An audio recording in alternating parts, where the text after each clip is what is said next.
जो आदमी इन 7 चीजों से दूरी बनाकर रखता है वह कभी मुसीबत में नहीं पड़ता। दुष्ट और सज्जन की कहानी। अपनी भलाई चाहने वालों को इन 7 लोगों से सदैव दूरियां बनाकर रखनी चाहिए। दोस्तों, एक कहावत है, सूखी लकड़ी के साथ मिलने पर गीली लकड़ी भी जल जाती है। इस तरह दुष्ट व्यक्ति का संग साथ करने पर सज्जन पुरुष भी नष्ट हो जाता है। विद्वानों ने कहा है कि अपनी भलाई चाहने वालों को नदियों से, शास्त्रधारियों से, नखवालों से, सिंह वालों से, स्त्रियों से, राज परिवार के लोगों से और दुष्ट पुरुषों से दूरी बनाकर रखनी चाहिए। शास्त्रधारी रोष आने पर क्रोध में कभी भी हमला कर सकता है। नख और सिंह वाले पशु कभी भी चोट पहुंचा सकते हैं। दुष्ट स्त्रियां कभी भी झूठे दोष लगा सकती है। राज परिवार के लोग कभी भी नाराज होकर सजा दिवा सकते हैं। दुष्ट पुरुष कभी भी विश्वासघात कर सकते हैं। इनका विश्वास और इनकी दोस्ती खतरनाक हो सकती है। इनसे सदैव दूर रहना चाहिए। एक बार की बात है, एक गांव में एक दुष्ट व्यक्ति रहता था। उसने अपने स्वार्थ बस एक सज्जन व्यक्ति से झूठ मूठ की मित्रता कर ली। और ये तो आप जानते ही हो, अपने मतलब के लिए किसी को भी अपना मित्र मान लेते हैं। ऐसे ही उसे दुष्ट व्यक्ति ने एक सज्जन आदमी को अपना मित्र बना लिया। एक दिन वो सज्जन व्यक्ति से बोला, मित्र कहते हैं जब तक मनुष्य विदेश में नहीं घूमता तब तक उसकी बुद्धि का विकास नहीं होता। इसलिए हमें किसी दूसरे प्रदेश में चलना चाहिए। शहर भी हो जाएगी और प्रदेश से कुछ धन भी कमा लाएंगे। प्रदेश को रावण हो गए। पहले के जमाने में सवारी की व्यवस्था नहीं होती थी, इसलिए ज्यादातर लोग पैदल ही सफर करते थे। अब दोनों लोग घर से निकाल चले। चलते चलते रास्ते में उसे दुष्ट आदमी ने उस सज्जन आदमी से कहा, भाई तुम वैसे भी बहुत दुबले और पतले इंसान हो, तुम्हारे पास जो खाने की सामग्री है उसे क्यों बोझ बनाए हुए हो, उसे खा पी लेते हैं। कम से कम तुम्हारा बोझ तो कम हो जाएगा और तुम्हें चलने में आसानी हो जाएगी। इस तरह उस दुष्ट आदमी ने उस भोले भले इंसान को अपनी बातन में उलझा कर उसके पास जो सामग्री थी उसे खाना पीना शुरू कर दिया और धीरे धीरे उसका सारा खाना समाप्त कर दिया। जब उस सज्जन व्यक्ति का खाना समाप्त हो गया तो शाम के समय भूख लगी, पर उस सज्जन व्यक्ति ने उस दुष्ट आदमी से कहा है, मित्र अब भूख का समय हो चुका है और प्यास भी जोर पकड़ रही है, तुम अपना खाना निकाल लो और आओ किसी वृक्ष के नीचे बैठकर भोजन कर लेते हैं। उसकी यह बातें सुनकर दोस्त व्यक्ति बोला, भाई तुम भी क्या खूब इंसान हो, पहले तो अपने खाने पीने का सामान खत्म कर लिए, आप मेरे सामान पर नजर चलाते हो। मैं अपना भोजन तुम्हें खाने को नहीं दूंगा। यदि मैं अपना भोजन तुम्हें खिला दूंगा तो फिर मैं क्या खाऊंगा, मैं तो अपना भोजन अकेला ही खाऊंगा, तुम मरोगे। दर्शक बंधुओं, उस दुष्ट व्यक्ति की बात सुनकर सज्जन व्यक्ति को बड़ा दुख पहुंचा। सोचने लगा, ये दुष्ट आदमी मेरा तो खाने पीने का सारा सामान खा गया, अब मुझे एक समय भी खाने को नहीं दे रहा है, बड़ा मतलबी आदमी है। दुष्ट आदमी बोला, भाई देखो तुम्हें खाना तो खाने को नहीं मिलेगा, पर तुम्हें एक सबक जरूर मिल गया है कि प्रदेश में जाकर अपनी चीज बड़े सोच समझकर खर्च करनी चाहिए। प्रदेश में कोई अपना नहीं होता। सज्जन व्यक्ति उसके इस बताव से बड़ा दुखी था और पछताने लगा। दुष्ट आदमी ने अपना खाना उसे ना देकर अकेला ही खा गया। सज्जन व्यक्ति बेचारा देखाता रह गया। थोड़ी देर बाद सज्जन व्यक्ति को जब जोर की प्यास सताने लगी तो उसने दुष्ट व्यक्ति से कहा है, मित्र तुमने भोजन तो मुझे नहीं खिलाया, मुझे बहुत जोर की प्यास लग रही है, कृपया मुझे थोड़ा पानी पिला दो जिससे मेरे प्राण बच सके। दुष्ट व्यक्ति ने वरिष्ठता के साथ कहा, मित्र मैं तुम्हें अपने पानी की एक बूंद भी पीने को नहीं दे सकता, तुम स्वयं कहीं से जल की व्यवस्था कर लो। सज्जन व्यक्ति ने पूछा, भैया आप किसी भी शर्त पर मुझे पानी जरूर पिला दो, वरना प्यास से आज मेरा दम निकाल जाएगा। तब दुष्ट आदमी कहता है कि देखो अगर तुम खुशी खुशी अपनी एक आंख फुड़वा लो तो मैं तुम्हें पानी पीने को दे सकता हूँ। सज्जन व्यक्ति ने सोचा कि प्यास से मरने से तो अच्छा है कि एक आंख से काना हो जाऊं। यही सोचकर सज्जन व्यक्ति अपनी एक आंख फुदवाने के लिए राजी हो गया। उधर उस धूर्त ने सज्जन आदमी की एक आंख फोड़कर उसे थोड़ा सा पानी पिला दिया। उस दुष्ट ने उसे पेट भर के भी पानी नहीं पीने दिया और बोला, देख भाई, यदि तू पेट भर के पानी पीना चाहता है तो अपनी दूसरी आंख भी फूदवानी पड़ेगी। मित्रों, सज्जन व्यक्ति बड़ा मजबूर हो गया। मजबूर होकर सज्जन आदमी ने पानी की खातिर अपनी दूसरी आंख भी फूदवाली। वह बेचारा दोनों आंखों से अंधा हो गया। उस दुष्ट व्यक्ति ने उसे पानी तो नहीं पिलाया, उल्टा उसके अंधे होने का फायदा उठाकर उसके पास जो कुछ भी था सब हड़प लिया और वहीं पर एक पुराना अंधा कुआं था, उसे कुएं में उसे धक्का देकर गिरा दिया और स्वयं वहां से आगे के लिए चला गया। मित्रों, जब वो सज्जन कुआं में गिर गया तो संयुक्त से उस कुआं में नीचे जल था और जल के ऊपर वृक्ष की जड़ फैली हुई थी।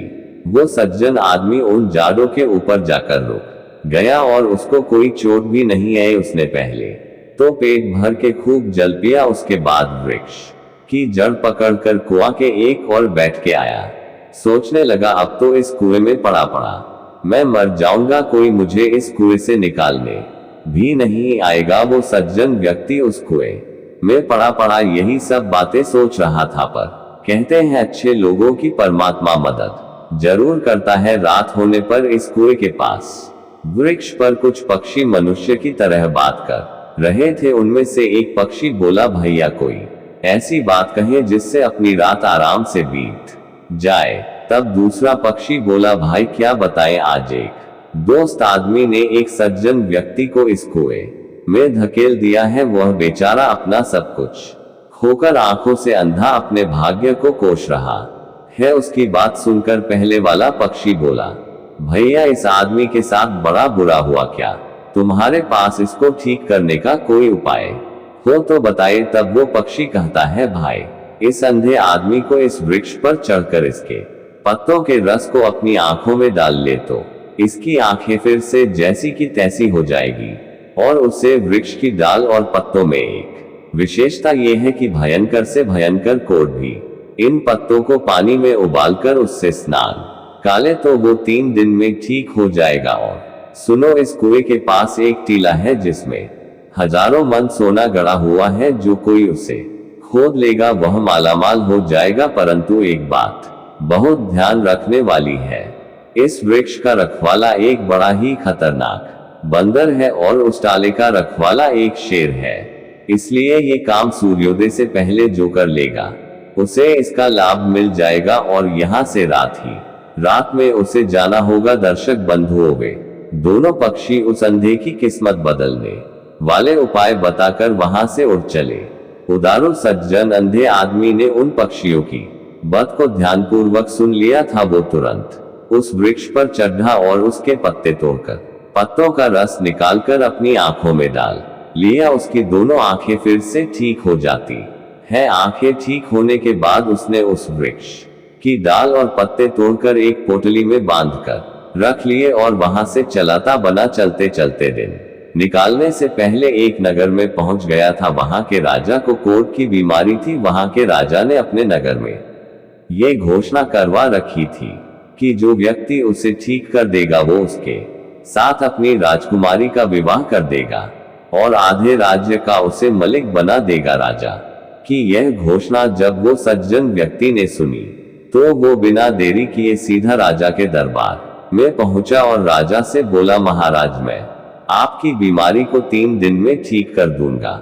आपके शरीर को फिर से सोने की तरह चमका दूंगा। राजा ने कहा, युवक यदि तुम ऐसा करने में सफल रहे तो मैं खुशी खुशी तुम्हें अपना दामाद बना लूंगा और साथ में अपने राज्य का आधा मलिक भी। राजा की बात सुनकर उसने अपने साथ लाए वृक्ष की डाल और पत्तों को पानी में उबालकर उस जल से राजा को 3 दिन स्नान कराया। राजा उस जल के प्रभाव से बिल्कुल ठीक हो गया। राजा ने उसके साथ शर्त के अनुसार अपनी बेटी का विवाह कर दिया और आधे राज का उसे मलिक बना दिया। सब काम करने लगा। इस घटना को घटित हुए अभी कुछ ही दिन हुए थे। वह दुष्ट व्यक्ति अपने घर को पहुंचा।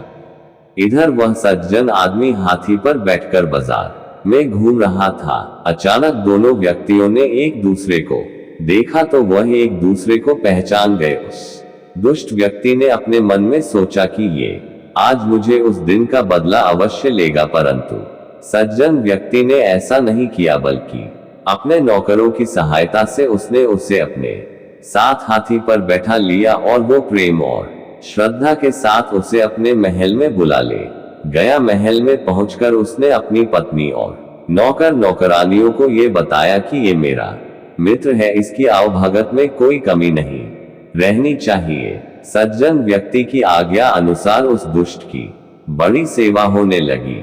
दर्शक बंधुओं, उस दुष्ट व्यक्ति के सामने तरह तरह के व्यंजनों से सजाए हुए थाल रखे गए तो वह दुष्ट व्यक्ति कुछ उदास होकर अपनी आंखों में आंसू भर लाया।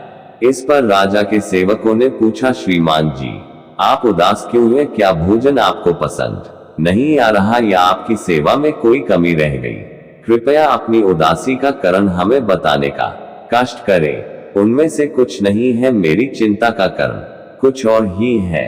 यदि आप जानना ही चाहते हैं तो आपको मैं बता सकता हूं, परंतु मेरी एक शर्त है कि आप ये बात किसी को नहीं बताएंगे। सेवक बोले, श्रीमान जी, हम सौगंध उठाकर कहते हैं कि आपकी बात हम किसी को नहीं बताएंगे।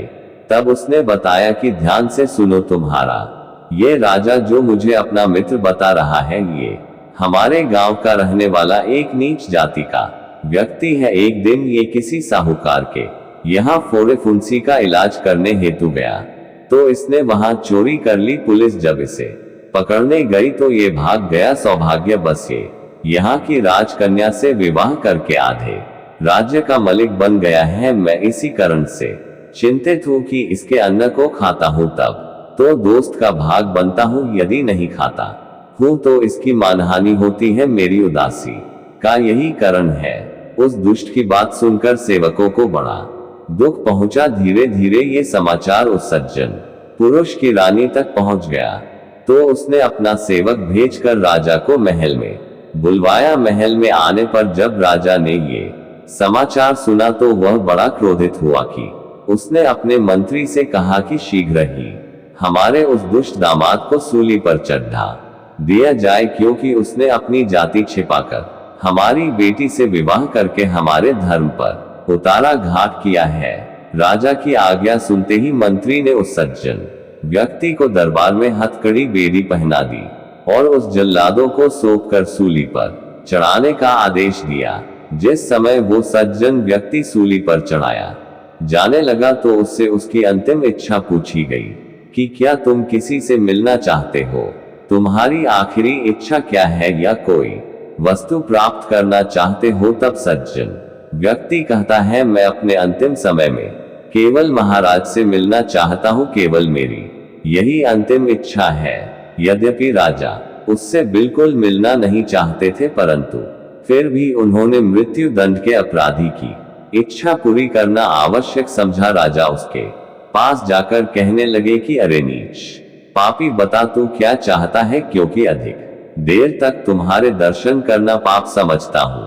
प्रिय बांधुओं, राजा की बात सुनकर उस सज्जन व्यक्ति ने नम्रता पूर्वक राजा से कहा, महाराज, आपसे मेरे बारे में झूठी बातें कही गई है। इस समय आप क्रोध में हैं, परंतु जब आपको सत्य का पता चलेगा उस समय आपको पछताना पड़ेगा और आपको बहुत कष्ट पहुंचेगा। फिर भी आपसे मेरी एक विनती है कि उस पर आप अवश्य ध्यान दें, क्योंकि आपकी कन्या का विवाह मेरे साथ हुआ है, इसलिए शास्त्रों के अनुसार वो मेरी पत्नी है और वो जब तक जीवित रहेगी मेरी पत्नी के नाम से ही पुकारी जाएगी। इसलिए उसके भरण पोषण का प्रबंध करना मेरा कर्तव्य है। अतः महाराज, मेरा आपसे निवेदन है कि जब तक मैं जंगल में दबे हुए अपने खजाने से अपना धर्म किया जाए तथा खजाने को खोद कर निकालने हेतु कुछ सेवकों को मेरे साथ भेज दिया जाए। प्रिय बंधुओं, ये सुनकर राजा ने ये आज्ञा दी, कैसे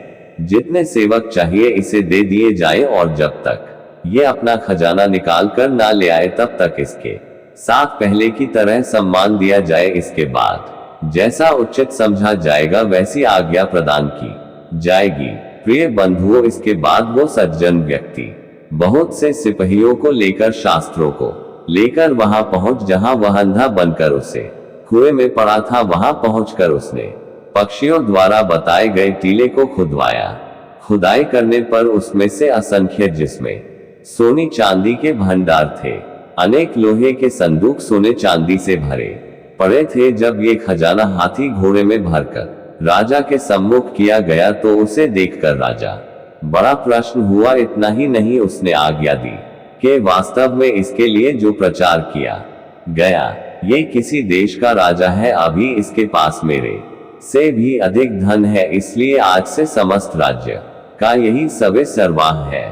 जिस प्रकार मेरी इज्जत की जाती है उसी प्रकार इसकी आज्ञा में चलकर इसका मान सम्मान किया जाए। अपने राज्य का भार उसे सज्जन व्यक्ति को यानी कि अपने दामाद को सौंपकर अपनी रानी के साथ वन में ईश्वर का भजन करने चला जाता है। वो सज्जन व्यक्ति अब समस्त राज्य का स्वामी बनकर आनंद पूर्वक जीवन व्यतीत करने लगा। कुछ दिनों के बाद उसका वही दुष्ट मित्र पुनः इस शहर में आया।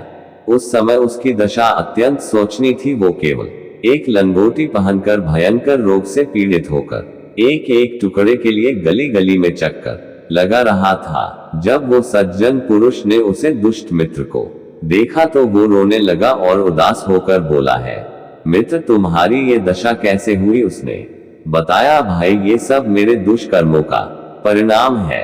मैंने आपके साथ ऐसी बुराई की है जो मुझे नहीं करनी चाहिए थी, परंतु तुम तो धन्य हो क्योंकि तुमने मेरी बुराई का बदला अपनी भलाई से दिया है। आप पीछे की ओर ध्यान ना देकर मेरी दूसरी भूल को क्षमा करने की कृपा करे, मुझे इस भयंकर रोग से मुक्त करे। उस दुष्ट आदमी से कहा कि है मित्रवर, तुम मेरे शत्रु नहीं मित्र हो, पूर्ण हितैषी हो, क्योंकि यदि तुम मेरी आंखें ना फोड़ते और यहाँ आकर मुझे नीचा नहीं बताते तो किस प्रकार मैं राजकन्या से विवाह करता और किस प्रकार इस राज्य का मलिक बनता। इसलिए आपने जो मुझमें पर कृपा की है उसको मैं कभी नहीं भूल सकता। अब तुम्हें मेरे साथ महल में चलना पड़ेगा जहां पर तुमने मुझे अंधा बनाकर एक कुएं में डाला था। उसे कुएं पर कुछ वृक्ष है, उसके पत्ते और डाल तोड़ लेना और उसे पानी में उबालकर उस पानी से 3 दिन तक स्नान करना। इससे तुम्हारी काया कंचन के समान हो जाएगी। इतना ही नहीं, तुम उस वृक्ष के पत्ते और डाल अपने पास ही रख लेना। उनके द्वारा ऐसे भयंकर रोगन को खोकर धन और यश कमा लेना। सज्जन पुरुष की बात सुनकर वह दुष्ट आदमी खुश होता हुआ जैसे ही उसे स्थान पर पहुंचता है, तभी वहां टीले की रक्षा कर रहा सिंह और वृक्ष की रक्षा कर रहा बंदर ने उसे अपराधिकार उसके टुकड़े टुकड़े कर डाले। प्रिय बंधुओं, इस तरह से वो दुष्ट आदमी को अपने द्वारा किए गए का दंड मिल गया था। इसीलिए कहते हैं कि हमें किसी के साथ भी भूल कर भी बुरा बर्ताव नहीं करना चाहिए। परमात्मा एक दिन हमारे पापों की सजा हमें जरूर देता है, कर्मों का भोग हमें भोगना ही पड़ता है। दर्शक बंधुओं, ये कहानी आपको कैसी लगी कमेंट बॉक्स में आप अपनी राय जरूर देना। मिलते हैं अगली कहानी में, अगली वीडियो में। आप सभी का बहुत बहुत धन्यवाद। जय श्री कृष्णा।